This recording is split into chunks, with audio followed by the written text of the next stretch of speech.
Jackie Dubrovich, NCAA silver medalist, your first year out of college, and the momentum continues. I have had in the past men who don't want to train with me or fence me or think that it's not worth their time because men's fencing is stereotypically known to be stronger and faster. But a lot of the female fencers I know can hold their own and can really put up a fight and beat a lot of the men that they compete against.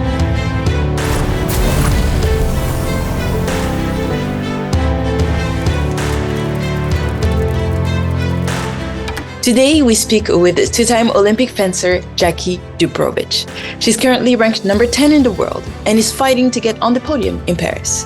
I'm excited for you to hear our conversation with Jackie because beyond the medals and her athletic accomplishments, you'll discover how amazing and how important Jackie has been in promoting and advancing her sport.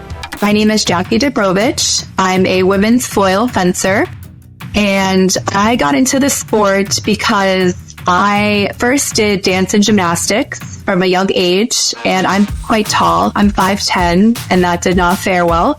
So my parents were looking for a sport to put me into that I could actually do well in.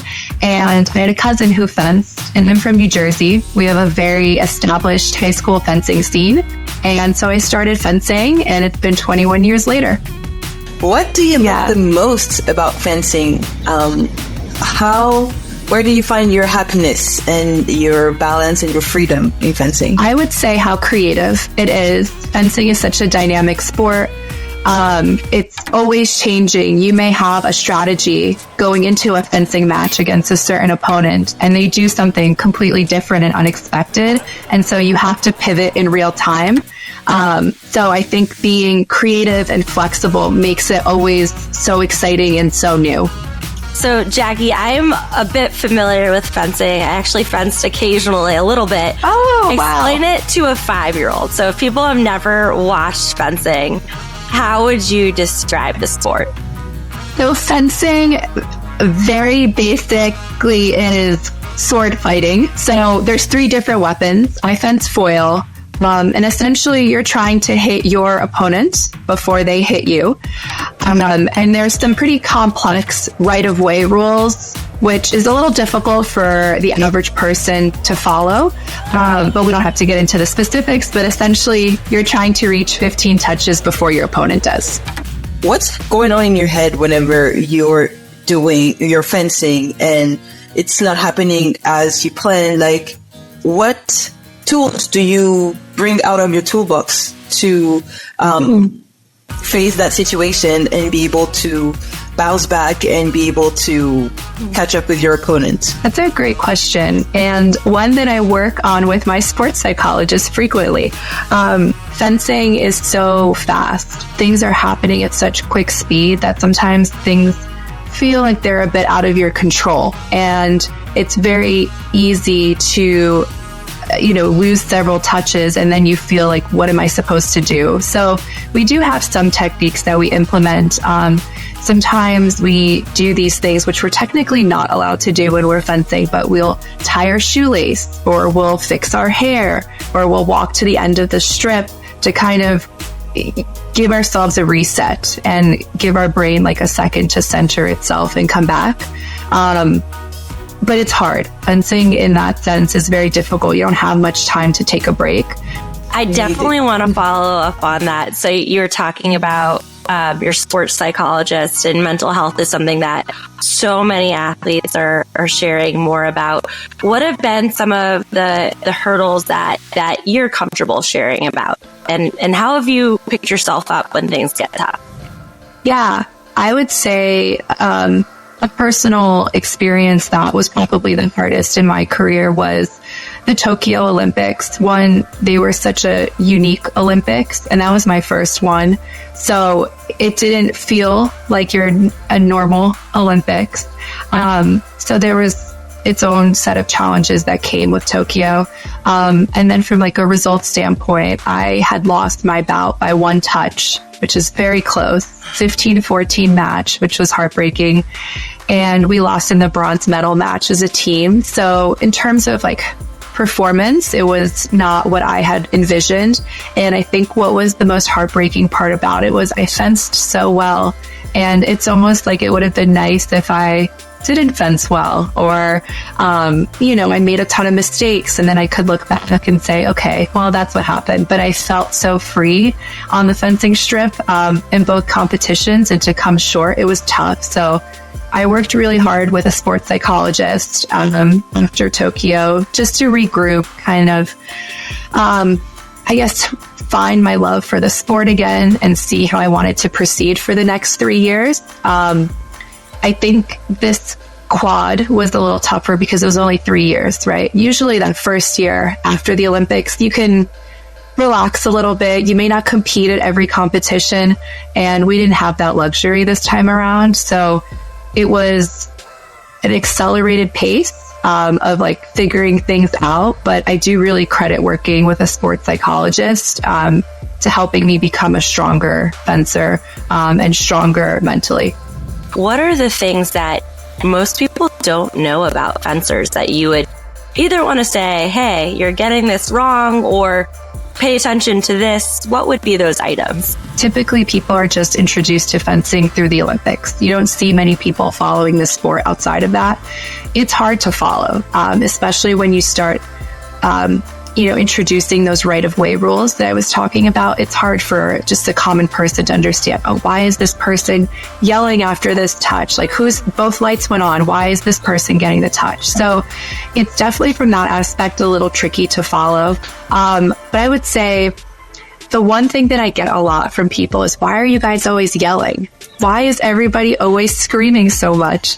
And I would say it's like very much a subconscious thing that everyone just can't control. It's such an intense moment. You're literally having somebody come and try to hit you, and very quickly and with a lot of speed, intensity, aggressiveness. And so those short spurts of action, it elicits that kind of emotion, and it comes from a really deep place. And a lot of people are kind of turned off by the yelling, and I think it's really cool. I love when people yell. It makes the intensity so much more, exciting. But that's what I get a lot from people. Why are you guys always screaming? That's really funny. No, I remember watching my first Olympic fencing match and noticing that. And like you, I think it's really cool. You'll see comments of people saying, especially when the women are fencing, why are they screaming so much? And I also see this with female tennis players too. Oh my God, why are they shrieking and all this stuff? So I think there's a little bit of sexism there, but I think it's cool. I love it.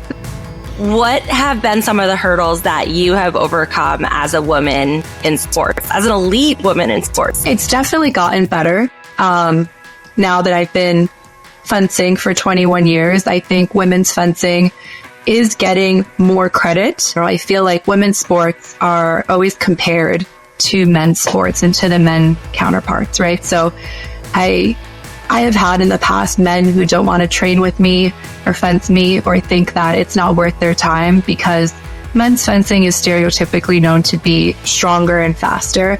But a lot of the female fencers I know can hold their own and can really put up a fight and beat a lot of the men that they compete against. So I think that stigma is, it's still sometimes there, and I still encounter it occasionally, but I do think we are trending in a more positive direction. Outside of fencing, what do you like doing? This last year and a half, I just solely have been training. Ever since I graduated from school in 2016, I was actually working a full-time job and training and competing. Fencing is one of those sports where it's pretty hard to not work after college. We don't make very much money. And especially, it's a smaller niche sport. So we definitely have to think about the future. And so I started working full-time. I worked in advertising, and about a year and a half ago, I made the decision to just focus on fencing in the lead up to Paris. I felt this was the perfect opportunity for me to just put my career on hold. And knowing that I'm approaching 30, I don't know how many more opportunities I have left to just fence and not worry about life. So I was very happy with the decision that I made. Like, I know you're focused on Paris right now, but if we think a little bit after Paris, do you have any plans on maybe giving back to fencing in any way, shape, or form? That's definitely a question that's been front of mind for some time now. I don't know my future after Paris and if I will keep going. But I do know that fencing has given me so much. I mean, it changed my life. My background, I'm first generation. My parents immigrated from the former Soviet Union. And so for me, the sport, they never envisioned, they couldn't believe what I've been able to accomplish. They didn't think that when they came to the US that this is what one of their children would be able to do. And I know the power of sports. I know that fencing has given me so much. And so I definitely want to give back, whether that's kind of helping from like a governance standpoint in USA fencing and being a leader there. My fiance is a coach, and so I'm not sure if I want to go into coaching per se, but I feel like fencing will always be a big part of my life, even if I didn't want it to be by default. So I do think that serving as a role model and ushering in the next generation of female fencers is so important. I didn't necessarily have a female role model that I looked up to in fencing myself. And I do think it's so important. And, currently our team is quite young. We have myself and my teammate Lee, and we're the two veterans. And then we have a younger generation coming up of 21-year-olds who are so young in my eyes. And I do hope to serve as a role model to them and help them, just acclimate to being on the team. So when you talk about being a role model, what does that actually mean to you? To me, it means serving as a positive example.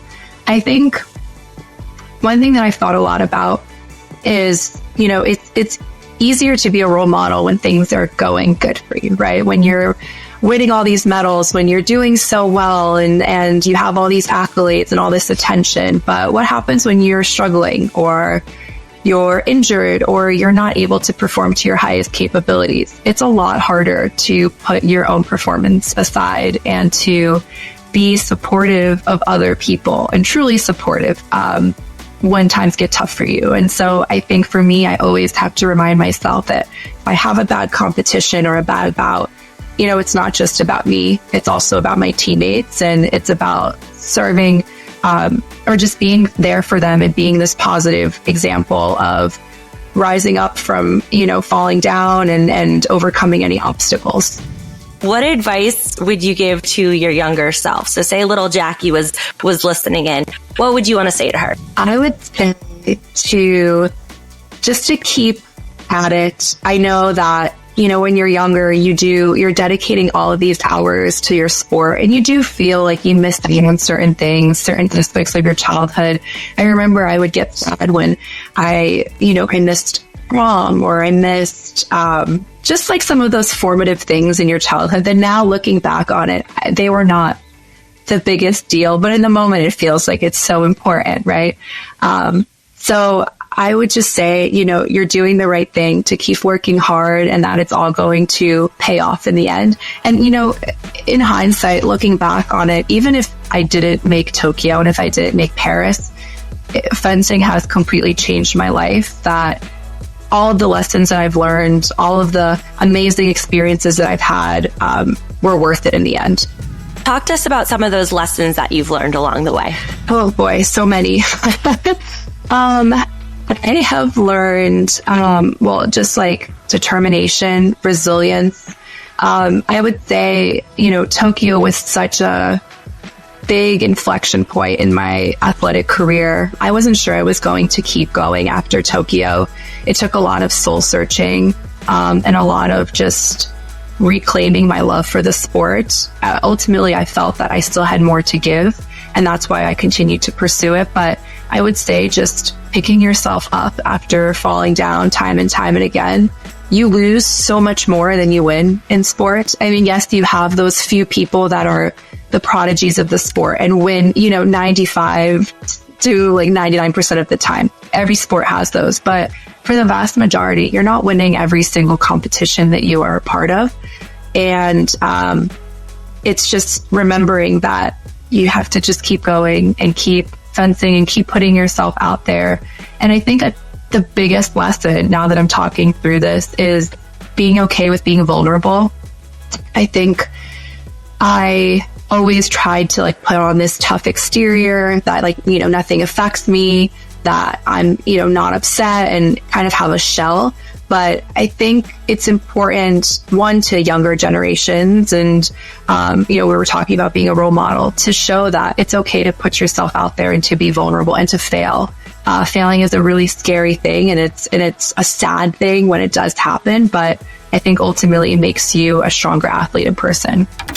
Thanks for tuning into Flame Bearers. If you like what you're hearing, please leave us a positive review on Apple Podcasts, Spotify, or wherever you get your podcasts. You can also follow us along on social media for more behind-the-scenes exclusive content on Instagram, TikTok, X, Facebook, LinkedIn, whatever social platform you are on. Thank you, and stay tuned for our upcoming episode.